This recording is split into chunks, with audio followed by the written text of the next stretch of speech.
वंदे मातरम। और आप सबके इस गुरु माता पिता को प्रणाम करता हूँ। बच्चों को ढेर सारा प्यार और सुबह की राम राम। ईश्वर सदा आपके घरों को महकाता रहे और बहुत सारी खुशियां हो, स्वास्थ्य हो और शांति हो। आज तक मैंने आपको पुष्पों, फलों, सब्जियों, औषधियों के बारे में खूब बताया है, लेकिन आज मैं आपको कुछ ऐसी पत्तियों के बारे में बताने जा रहा हूं जिसके वृक्ष फल तो चमत्कारिक रूप से लाभदायी हैं ही, परंतु इन पत्तियों में अद्भुत गुण पाए जाते हैं। इसको समझिए, ये आपके परिवार के बड़े काम आने वाली बात है। वैदिक ऋषियों और आयुर्वेद के जानकार मुनियों ने जीवन की सुख समृद्धि के अनेक उपाय ढूंढे और वे ईश्वर के बाद प्रकृति को सबसे ज्यादा महत्व देते थे, क्योंकि प्रकृति से ही सब कुछ पाया जा सकता है। जो हमें जरा और मरण दोनों से सुरक्षित रख सकता है। मृत्यु तो अवश्यंभावी हो, तो सबको आनी ही आनी है, लेकिन रगड़ रगड़ के या दुखी जीवन जीकर जो दुख होता है उससे ये प्रकृति बचा लेती है। शास्त्रों के अनुसार जो व्यक्ति अपने घर के आसपास एक पील, एक नीम, 3 कैथ, 3 बेल, 3 आंवला और 5 आम के वृक्ष लगाता है, वह पुण्यात्मा हो जाता है और कभी नरक के दर्शन नहीं करता। हालांकि मैं जानता हूँ या उन ऋषि मुनियों को भी ये नहीं मालूम हो शायद कि आने वाले समय में तो लोग फ्लैट्स में रहने लगेंगे, कैसे सब कुछ होगा, घर भी छोटे छोटे हो जाएंगे, कैसे सब कुछ होगा, और पेड़ लगाने की आदत ही खत्म हो जाएगी। लोग पेड़ लगाना फालतू का काम समझेंगे। उन्हें पता ही नहीं था, सोच ही नहीं सके कि अच्छा पेड़ लगाया कीजिए। इसी तरह धर्मशास्त्रों में सभी तरह के वृक्ष सहित प्रकृति के सभी तत्वों के महत्व की बड़ी विवेचना की गई है। पत्तों का धर्मशास्त्रों में उल्लेख ही नहीं मिलता, बल्कि इनके पौधों और वृक्षों की पूजा करने का विधान भी बताया गया है और इससे अद्भुत लाभ होते हैं। एक बात बताऊं, सुश्रुत की मास्टरी थी प्लास्टिक सर्जरी में। कितने पुराने, 3000 वर्ष लगभग प्लास्टिक सर्जरी में उनकी मास्टरी थी, और वह प्लास्टिक सर्जरी की जो माप लेते थे वो पत्तियों से लेते थे। जी हाँ, अद्भुत थे लोग भाई, अद्भुत थे। खैर, फिलहाल तुलसी पत्ती के बारे में जानते हैं। तुलसी जी के पौधे का महत्व सनातन धर्म में बताने की कोई आवश्यकता नहीं, सब जानते हैं। हमारे 8 ग्रंथों में इसकी महिमा का खूब बखान हुआ है और यह एक चमत्कारिक पौधा है। दूषित पानी में तुलसी की कुछ ताज़ी पत्तियां डालने से पानी शुद्ध हो जाता है। तांबे के लोटे में एक तुलसी का पत्ता डालकर ही हमेशा रखना चाहिए और सुबह उठकर पी लेना चाहिए। तांबा और तुलसी दोनों ही पानी को शुद्ध करने की क्षमता रखते हैं। रोजाना सुबह पानी के साथ तुलसी की 5 पत्तियां निगलने से कई प्रकार के संक्रामक रोग और दिमागी कमजोरी से बचा जा सकता है। बच्चों सुन लो, क्योंकि आपको बहुत दिमाग के इस्तेमाल की आवश्यकता है अभी। वैज्ञानिक शोधों से यह पता चला है कि तुलसी के सेवन से कैंसर से बचा जा सकता है, और मैंने अनेकों बार आपको ऐसी छोटी छोटी चीजें बताई हैं और उससे न जाने कितने लोगों को इस भयंकर रोग से लाभ हुआ। अब मैं आपको एक और पत्र के बारे में, एक और पत्ती के बारे में बताता हूं। सब जानते हैं क्योंकि भगवान शिव को यही अर्पित किए जाते हैं, यानी बेलपत्र। बेलपत्र या बिल्व पत्र भगवान शिव की आराधना का मुख्य अंग है। क्यों? गर्मी की तपिश से बचने के लिए इस फल का शरबत बड़ा लाभकारी होता है। यह शरबत पेट ठीक करता है, आंखों की रोशनी में कमी आ रही हो तो वह ठीक करता है, पेट के कीड़े मारता है, और इसका शरबत यदि आपके पेट में है तो लू नहीं लगेगी। औषधीय गुणों से यह भरपूर है। इसकी पत्तियों में टैनिन होता है, लोहा होता है, आयरन, कैल्शियम, पोटेशियम, मैग्नीशियम जैसे रसायन पाए जाते हैं। इस वजह से यह शरीर की गर्मी को शांत करता है, दिमाग को शांत करता है, और साथ साथ त्वचा के लिए भी बहुत बेहतरीन साबित होता है। एक बात बताऊं, पहले कहो बताओ,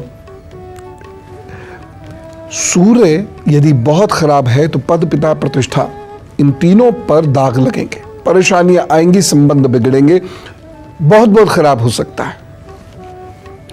यदि ऐसा हो रहा हो तो क्या करना है आपको? गिरा हुआ बेलपत्र उठाइए, उसे अच्छे से धोइए, साफ कीजिए और सूर्य के सामने बैठ के चबाते जाइए और ओम खकोल्काय नमः, ओम खकोल्काय स्वाहा, ओम खकोल्काय स्वाहा का जप करते चले जाइए। देखिएगा बहुत लाभ होगा। और जिस वक्त आप किसी बहुत विशेष कार्य जैसे प्रमोशन आदि के लिए जा रहे हैं या ऐसे कार्य के लिए जा रहे हैं जहां प्रतिष्ठा जुड़ी हुई है, तो ये बेलपत्र अपनी जेब में रख लीजिए। पता नहीं कैसे होगा लेकिन अच्छा होगा। सूर्य को ये मजबूत करता है। ये बेलपत्र बहुत कमाल की चीज है। इसके और क्या क्या फायदे हैं जरा सुनने शुरू तो कीजिए, आप लिख लीजिए तो अच्छा रहेगा। नीम और तुलसा जी के 5-5 पत्ते लीजिए और बेल की भी 5 पत्तियां ले लीजिए। इन सबको मिलाकर कूट लीजिए और गोली टाइप ऐसे गोल गोल सी बना लीजिए और रोज खाना शुरू करिए। सड़न, कैंसर, सेल्स की प्रॉब्लम्स ठीक होने लगती हैं। बेल की 15 पत्ती लीजिए, 2 बादाम की गिरी ले लीजिए और 250 ग्राम मिश्री मिला लीजिए। अगर शुगर की प्रॉब्लम है तो मिश्री आप नहीं लीजिए। और इसे अच्छे से पीस कर आँच पर धीमी आँच पर हल्के हल्के पका लीजिए। थोड़ा सा शरबत की तरह से ये हो जाएगा। फिर उतार कर ठंडा कर लीजिए और फिर इसका सेवन करना शुरू करिए। 1 माह के अंदर अंदर शरीर में शक्ति महसूस करने लगेंगे। खासतौर से पुरुष ध्यान से सुने और कर ले इसे। एक और चीज, बेल की पत्तियां धीमी आंच पर भूनकर बारीक कपड़े से छानकर शीशी में भरकर रख लीजिए और 1 ग्राम की मात्रा में सुबह शाम शहद के साथ मिलाकर चाटते रहिए। जो कफ होता है, कुकुर खांसी जिसे कहते हैं, हम्फिंग कफ, उसमें आराम मिलने लगता है। बड़ी जबरदस्त दवा है ये। और अब गुरु मंत्र, जिसमें मैं आपको बताने वाला हूं कड़ी पत्ते के बारे में। कड़ी पत्ता या करी पत्ता, ये मूलतः शायद करी पत्ता ही है क्योंकि ये करी में पड़ता है।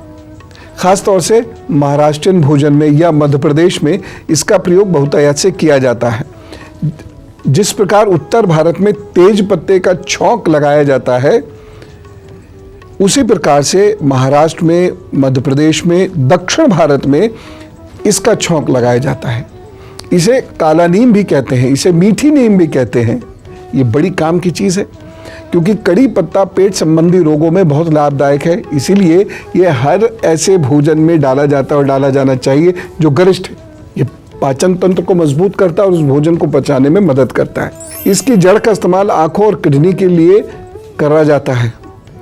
कड़ी पत्ते में मौजूद होता है आयरन, जिंक और कॉपर मिनरल्स होते हैं। इससे पेट बहुत अच्छा रहता है। खासतौर से पेट की जो बीटा सेल्स होते हैं वो सक्रिय हो जाते हैं, वह नष्ट होने से बचते हैं। इससे ये कोशिकाएं इंसुलिन तेजी से बनाना शुरू करती हैं। जो आप भोजन करते हैं वह डायबिटीज के पेशेंट के लिए अच्छा होता है और बाकी लोगों के लिए भी वह डायबिटीज को होने से रोकता है। जो डायबिटीज के पेशेंट्स हैं, रोजाना सुबह खाली पेट 8-10 कड़ी पत्ते चबाना शुरू कर दें, बहुत फायदा मिलेगा। सूर्य यदि खराब हो तो बेल के पत्ते का जो उपयोग मैंने बताया है बिल्कुल मत भूलिएगा। आपको एक चीज और बताता हूं, यदि घर में माँ, मामा, मौसी इनसे संबंध खराब हो रहे हो या ये बीमार परेशान रह रहे हो तो सफेद धागे में तुलसा जी की जड़, और ये तुलसा जी को सुखाकर प्राप्त नहीं करनी है, सूखी हुई तुलसा जी की जड़ ले लीजिएगा और उसको गले में पहन लीजिएगा रविवार को। यदि आपके मुंह में थूक बहुत आता है तो तुलसा पत्ता सुबह सुबह अच्छे से धोकर जीवा के नीचे रखना शुरू करिए, क्योंकि यदि मुंह में थूक बहुत आ रहा है तो स्ट्रेस, तबीयत खराबी की समस्या बढ़ने वाली है और प्रतिष्ठा घटने वाली है। यह है प्रभु का चमत्कार। उसकी वनस्पतियां हमारी रक्षा हमारी माँ की तरह से करती हैं। इसलिए हमें प्रकृति का संरक्षण और संवर्धन करना चाहिए। वो मनुष्य क्या हुआ जिसने वर्ष में 5-7 वृक्ष ना लगाए? ठीक है ना? आइंदा से ध्यान रखेंगे वो लोग जो पेड़ पौधे नहीं लगाते। फिलहाल आप खूब खुश रहिए, तुलसा जी की चाय पीजिए बढ़िया सी, और मुझे जाने की इजाजत दीजिए। कल मुलाकात होगी।